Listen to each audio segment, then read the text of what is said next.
O.J. Simpson might have killed that white woman. You know Nicole, his ex-wife.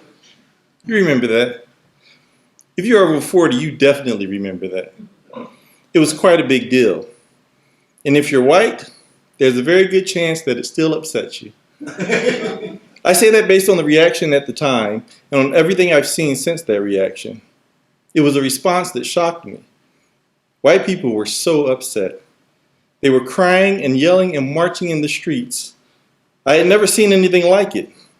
Not from white people. I couldn't understand why they were so angry about this. Was it really because a black man may have been guilty and gotten away? We know the history of men who have been murdered for being black, from slavery to lynchings to Emmett Till to George Floyd. We know that countless black men have been arrested for violent crimes that they didn't commit. The Innocence Project has freed hundreds of imprisoned black men who are proven to be innocent by DNA evidence, many of whom are on death row. But the idea that this black man might be guilty and walk free disturbed some people to no end. And I do mean no end.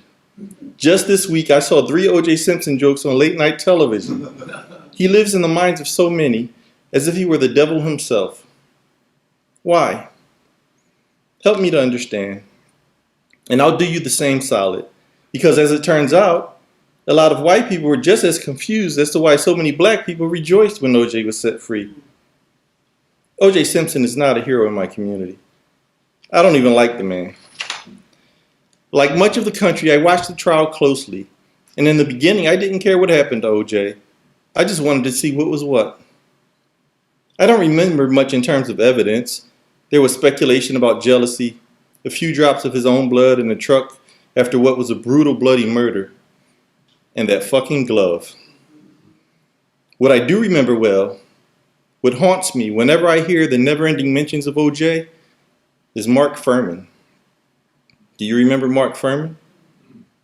Do you remember the tapes of his interview with that reporter? Let me help you. LAPD detective Mark Fuhrman talked about black people who he only referred to as niggers, as if our own lives were worth nothing less, or were worth nothing, less than nothing even, as if we were the bane of the earth. In his mind, we were criminals before we were human beings, and I'm going to remind you of what this man, this police detective had to say. I quote, "Anything out of a nigger's mouth for the first 5 or 6 sentences is a fucking lie." Fuhrman admitted to framing black suspects. He talked about beating suspects, some of whom died, before getting proof of their guilt. "Did you ever try to find a bruise on a nigger?" he asked. An old police station got the smell of niggers that have been beaten and killed in there. Fuhrman talks about one case where he, quote, basically tortured them. There were 4 policemen, 4 guys. We broke them. Numerous bones in each one of them. Their faces were just mush. There was blood all the way to the ceiling. And when Fuhrman was asked under oath if he had planted evidence against O.J. Simpson, he pleaded the 5th on grounds of self-incrimination. Did you remember that? Fuhrman was the prosecution's strongest witness. He was the one who found the glove. So help me understand, because see, Mark Fuhrman is not a unique character. His words caused memories to storm back into my mind, memories from a time when I was a child learning about my place in the world. In my inner city neighborhood, on a regular basis, young men would return to the block after daring to step out, bruised and bloodied, bones broken, barely able to walk. They had run into a violent enemy, but it wasn't a rival gang or thugs from another block. Their run-ins were with bad cops. Now, I can't tell you that these young men were completely innocent of all things, but very often there were no arrests, no citations, only beatings, and I knew we were powerless against them.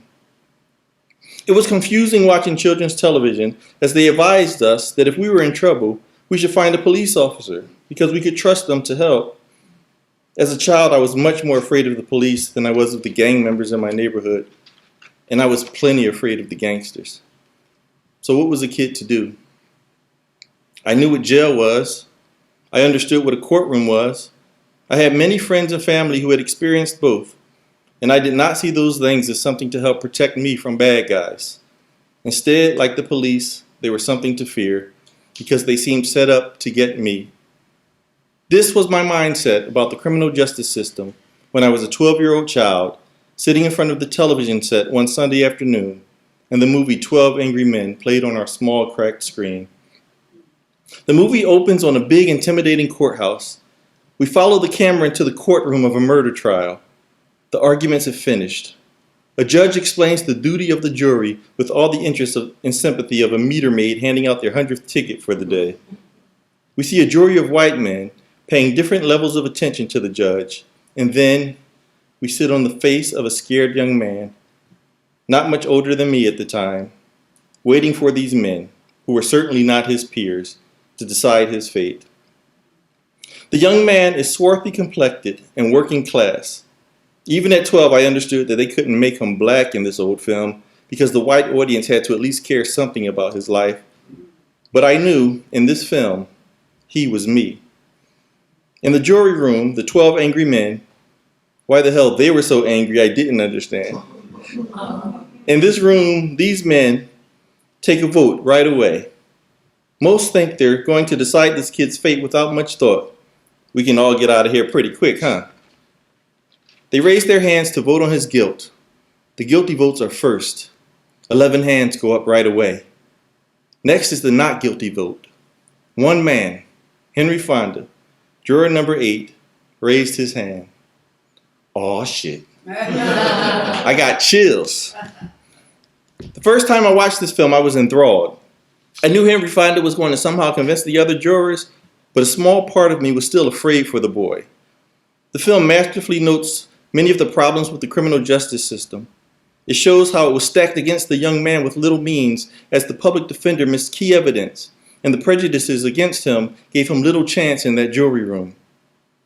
I knew if it were me, even 30 years after that film, I would have no chance. I probably wouldn't make it to a trial. I was rooting for this kid as if he were my brother. And at the end of the movie, I was so filled with emotion that I ran to my mother to tell her about this amazing film I'd just seen. Of course, the movie had premiered when my mother was younger than I was, so she had seen it. But that didn't stop me from telling her every bit that I could remember.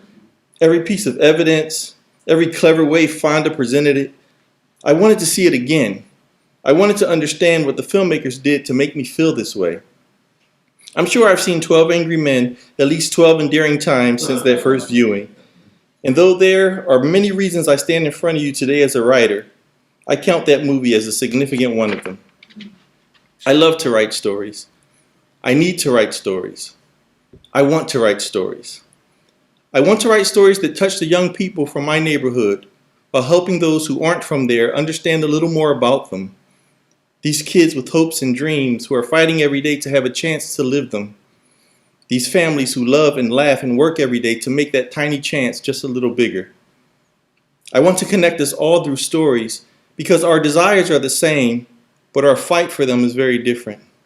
And we need to understand each other's fight if we're ever to really love each other, if we're ever to really live in the same world, if we're ever to understand why so many people are still upset that O.J. Simpson was found not guilty, while others are much more concerned and afraid that Mark Fuhrman is free.